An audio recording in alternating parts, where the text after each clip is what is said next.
श्री स्वामी समर्थ. स्वामी कृपा ज्योतिष मध्ये मी भास्कराचार्य मंजुषा जोशी आपलं हार्दिक स्वागत करते. आज आपण समजून घेणार आहोत मकर राशीच्या जातकांना 2026 हे नूतन वर्ष कसं असणार आहे.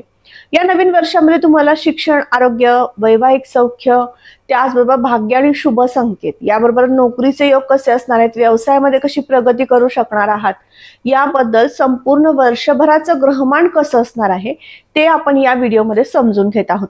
तुमच्या जन्मलग्न कुंडलीनुसार तुम्हाला समजून घ्यायचं असेल की या नूतन वर्षामध्ये तुम्हाला काय गोष्टी करायच्यात, कुठल्या गोष्टींमध्ये पदार्पण करण्यास योग्य राहील, अशा अनेक प्रश्नांची उत्तरं घ्यायची आहेत जाणून, तर नक्कीच खाली दिलेल्या व्हॉट्सअप नंबरवरती यायचं आहे. जन्मतारीख, वेळ, जन्मठिकाण ही माहिती नोंदवायची आहे आणि लगेचच अपॉइंटमेंट बुक करून घ्यायची आहे. आता आपण समजून घेत आहोत राशीफळ.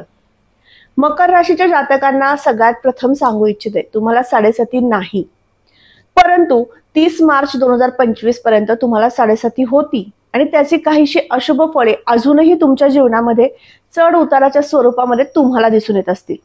म्हणजेच काही गोष्टी खूप उत्तमरित्या मार्गी लागल्या तर काही गोष्टींमध्ये तुम्ही अजूनही अडकून आहात. मग यातनं बाहेर पडण्यासारखं ग्रहमान यावर्षी आहे का, समजून घेऊयात.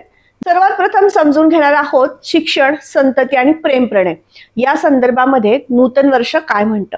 राशीफळाला माहितीला सुरुवात करण्यापूर्वी आपणा सर्वांना येणाऱ्या इंग्रजी नववर्षाच्या मनपूर्वक हार्दिक शुभेच्छा देऊन माहितीला सुरुवात करते. तुमच्या राशीप्रमाणे धनस्थानातनं राहू देव गोचर करणार आहेत संपूर्ण वर्षभर. 5 डिसेंबर पर्यंत त्यांचं गोचर धनातनच होणार आहे. म्हणजेच राहू देव तुम्हाला खूप मोठी संधी उपलब्ध करून देतील गुंतवणुकी संदर्भात.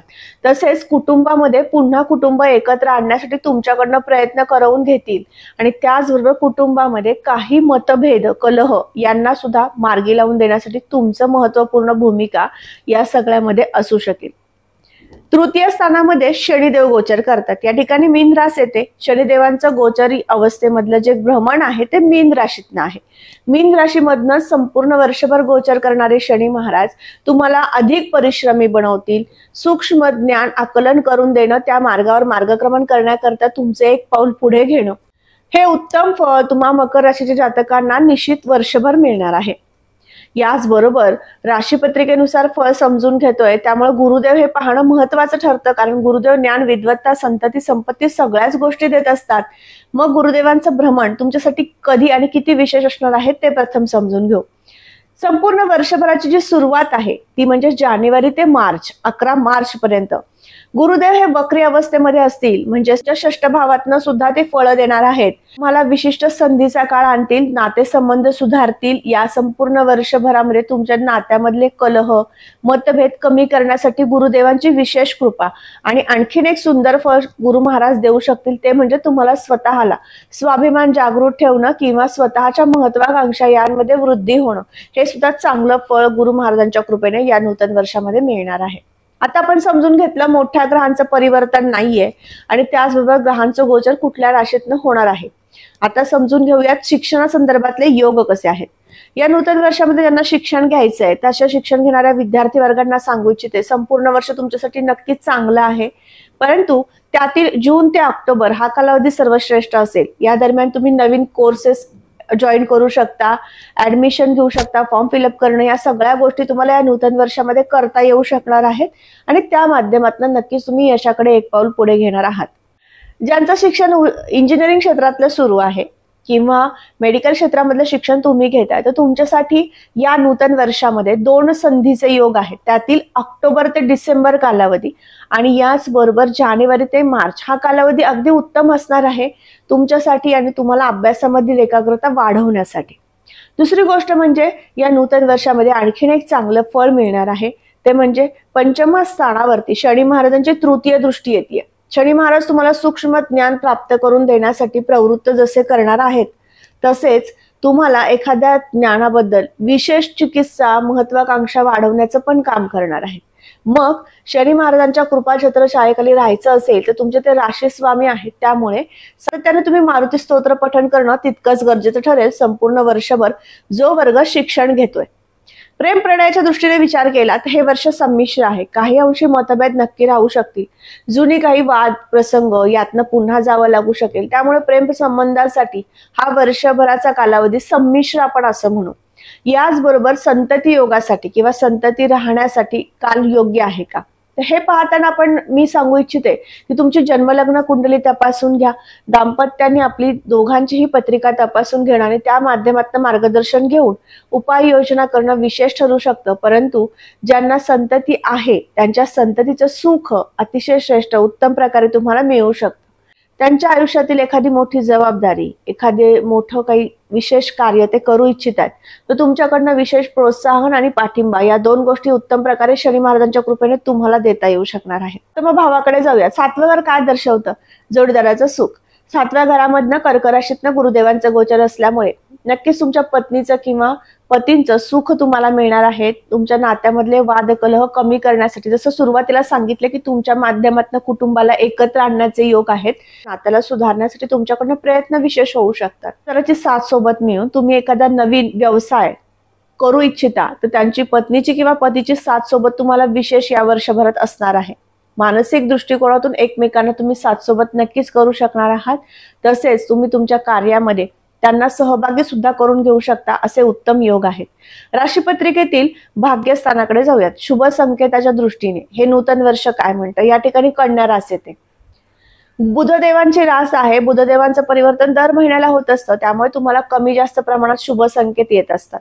परंतु शनी महाराज हे दृष्टी देत आहेत, तर शनी महाराजांच्या कृपेने शुभ संकेताच्या दृष्टीने विचार केला तर जमीन खरेदी विक्री करणारा वर्ग, अर्थात रिअल इस्टेटमध्ये काम करणारा वर्ग, कन्स्ट्रक्शन क्षेत्रामध्ये काम करणारा वर्ग यांना विशेष संधी निर्माण होईल. त्यांना भाग्यकारक शुभकारक ग्रहमान असणार आहे.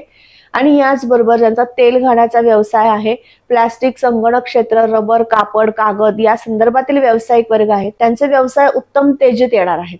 या पद्धतीने सुंदर योग आहेत. तसेच केमिकल क्षेत्र, मेडिकल क्षेत्रामधील काही बिझनेस आहेत, तर तुमच्यासाठी सुद्धा तुम्हाला सुरू करायचे असतील तर त्यासाठी सुद्धा उत्तम ग्रहस्थिती आहे. आता नोकरदार वर्गाला योग कसे आहेत ते समजून घेऊयात.